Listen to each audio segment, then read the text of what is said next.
In this video, we will show you how to assemble the doors for your polytunnel. Here are the parts you'll need. Constructing the doors in the warmth of your garage or on a hard flat surface is easier than trying to perform the operation on site. A door is made up of 2 uprights and 4 cross pieces. The uprights are 47mm by 75mm timber and are 2.1 meters long. The 4 cross pieces are also 47mm by 75mm timber and are 1 meter long. The remaining pieces of timber in the pack are batterns, which we will use to secure the door cover to the door. To get started, we will drill 4 pilot holes in each upright with a 4mm timber drill bit. Using a tape measure, mark the position of the holes on the upright with a pencil. Holes are required 4 cm in from each end of the upright and a further 2 holes 50 cm in from each end. Ensure you drill the holes central to the width of the timber. Lay the 2 uprights parallel to each other, ensuring that the holes align, and then position the 4 cross pieces between the 2 uprights centrally with the holes. Once you are happy with the alignment, screw them together using the 150mm screws supplied in the commercial door furniture kit. We will now strengthen the joints with nail plates supplied in the commercial door furniture kit. Position a nail plate centrally across the joints and nail into place using twisted nails.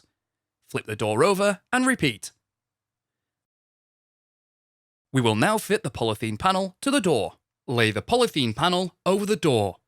Ensure one edge of the panel is flush with the outer edge of one upright, and use a staple gun to secure it down to one upright.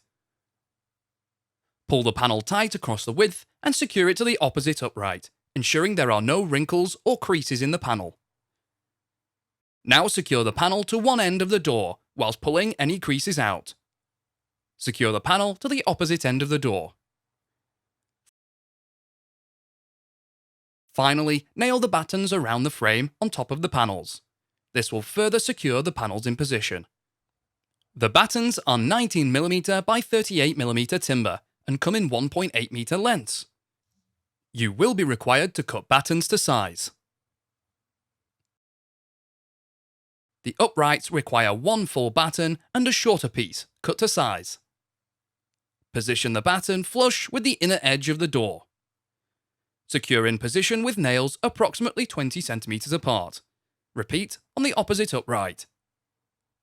Now measure and cut batterns for the 4 cross pieces and secure in place. Trim the excess polythene off with a sharp knife.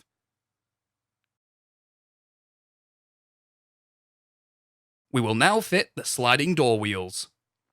The sliding door runs on 2 sets of wheels, screwed to the top of each door.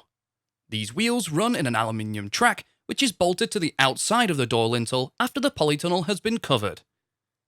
Assemble the wheels by sliding the head of the bolt onto the bracket, so that the head is in the dip in the bracket. Thread the washer face nut onto the bolt and tighten.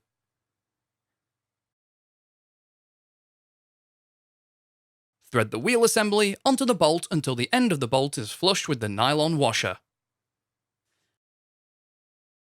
Screw the wheel assembly to the top of the door centrally and 10 cm from each end. Ensure the slot of the bracket is on the inside face of the door. The inside of the door is the side which does not have the polythene panel attached. Using a 4mm timber drill bit, drill a pilot hole for each hole and then secure the bracket to the door using the screws provided in the sliding door furniture kit. Repeat this process on the opposite side of the door.